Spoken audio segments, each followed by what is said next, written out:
بسم اللہ الرحمن الرحیم۔ السلام علیکم دوستو، اردو معلومات ٹی وی میں ایک نئی ویڈیو کے ساتھ حاضر ہوں۔ اس ویڈیو میں ہم ذکر کریں گے اس مٹی کے بیٹے ISI کے ایک سپاہی شہید کیپٹن قدیر کی، جس نے کٹھن اور سخت حالات میں مادر وطن کے لیے اپنی ڈیوٹی سر انجام دے کر اس ملک کے دشمن راہ کے جاسوس ایجنٹ کلبھوشن یادیو کے نیٹ ورک کو بے نقاب کیا۔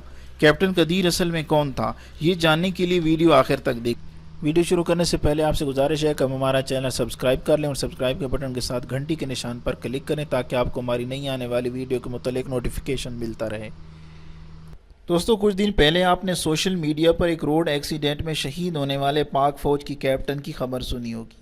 آج آپ کو اس ہیرو کے ایسے سچے کارنامے بتاتا ہوں کہ سن کر حیران ہو جائیں۔ یہ انسان نہیں، فرشتہ تھا۔ وطن کی مٹی کی محبت میں اس فرشتے نے خود کو مٹی مٹی کر دیا۔ کیپٹن قدیر کا تعلق ایک بہت بڑے زمیندار گھرانے سے تھا۔ خود کیپٹن قدیر 300 ایکڑ قابل کاشت اراضی کا ذاتی مالک تھا۔ سونے کا چمچہ منہ میں لیے پیدا ہوا یہ نوجوان جب بڑا ہوا تو وطن عزیز کی حفاظت کے لیے پاک فوج میں بھرتی ہو گیا۔ اس کے رشتہ داروں نے اس پر طنز کیا کہ جب روپیہ پیسے کی گھر میں ریل پیل ہے تو نوکری کرنے کی کیا ضرورت ہے، تنخواہ بن کر نوکر بنے رہو۔ یہ سن کر کیپٹن قدیر کا خون جوش مارنے لگا اور چیخ کر کہا، فوجی تنخواہ کے لیے بھرتی نہیں ہوتا، فوجی تو وطن عزیز کی حفاظت کی خاطر بنتے ہیں، اور میں اس ملک پر اپنا تن من دھن سب قربان کر دوں گا۔ یہی جذبہ لے کر یہ نوجوان فوج میں سیکنڈ لیفٹیننٹ بھرتی ہوتا ہے، مقابلے کے امتحان پاس کر کے اور ترقی کر کے کیپٹن بن جاتا ہے۔ اس کا جذبہ دیکھ کر اسے خفیہ ایجنسی ملٹری انٹیلیجنس میں بھیج دیا جاتا ہے، جہاں پر مزید اسے بلوچستان خفیہ مشن پر بھیج دیا جاتا ہے۔ اس کے ذمہ یہ مشن لگتا ہے کہ بلوچستان میں راہ کا نیٹ ورک تلاش کرنا ہے اور دہشت گردوں کو ختم کرنا ہے۔ راہ کے نیٹ ورک کو تلاش کرنے کے لیے مٹی کی محبت میں یہ جنونی انسان، جس نے اپنی ساری جوانی نرم گرم بستروں پر گزاری، جہاں گھروں میں نوکر چاکر کی بھرمار تھی، ایک ایک چیز بستر پر نوکر چاکر آرڈر کر کے لے آتے تھے، مگر آفرین اس شیر دل ہیرو کی اپنے دیش کو دشمنوں سے بچانے کے لیے یہ جنونی کوڑا چننے والا بن جاتا ہے، اور پورے 3 سال یہ جنونی بلوچستان کے مختلف شہروں میں فقیر بن کر کوڑا چنتے چنتے گزار دیتا ہے۔ اس کا بستر بھی کوڑا کرکٹ کا ڈھیر، وہی اس کا کھانا پینا سخت ترین سردیوں میں یہ جنونی ایک انتہائی بدبودار پھٹے پرانے کمبل میں کھلے آسمان تلے گزارتا ہے، صرف دیش کی حفاظت کے لیے۔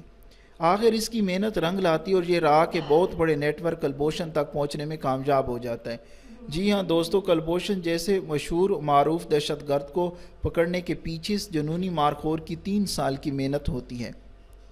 اور اس ماہ رمضان کے آغاز میں سلمان نامی دہشت گرد، جس کو مارتے مارتے ہمارے کرنل سہیل خود شہید ہو گئے تھے، اس کی اطلاع دینے والا بھی یہی مارخور تھا۔ آج بلوچستان میں جو امن و امان قائم ہوا ہے تو اس کے پیچھے اس جنونی نوجوان کا بہت بڑا کردار ہے۔ کیپٹن قدیر کے اتنے بڑے بڑے کارنامے ہیں کہ لکھنے کے لیے کتابیں کم پڑ جائیں۔ میں سوچ رہا ہوں دوستو، یہ کیسا انسان تھا؟ 300 ایکڑ اراضی کا مالک شخص کس طرح 3 سال کوڑا چننے والا فقیر بنا رہا؟ کس طرح بدبودار کمبل میں اس نے 3 سال گزار دیے؟ ایسے لوگ انسان ہرگز نہیں ہو سکتے، یہ فرشتہ تھا۔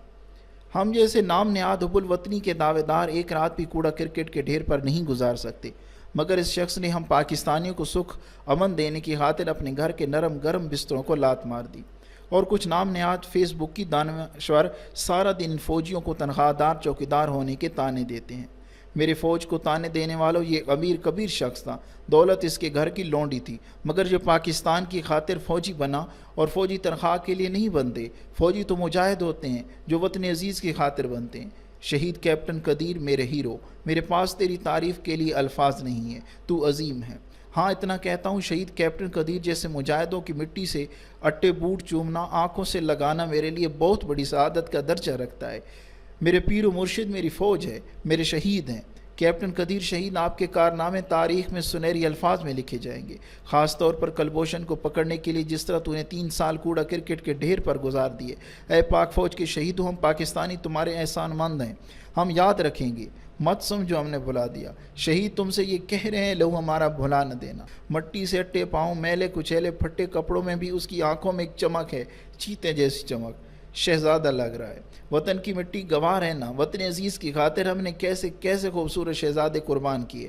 پاکستانیوں قدر کو اور اپنے شہیدوں کی، اپنی فوج کو عزت دو اور اپنے فوج کی شانہ بشانہ کھڑے ہو جاؤ۔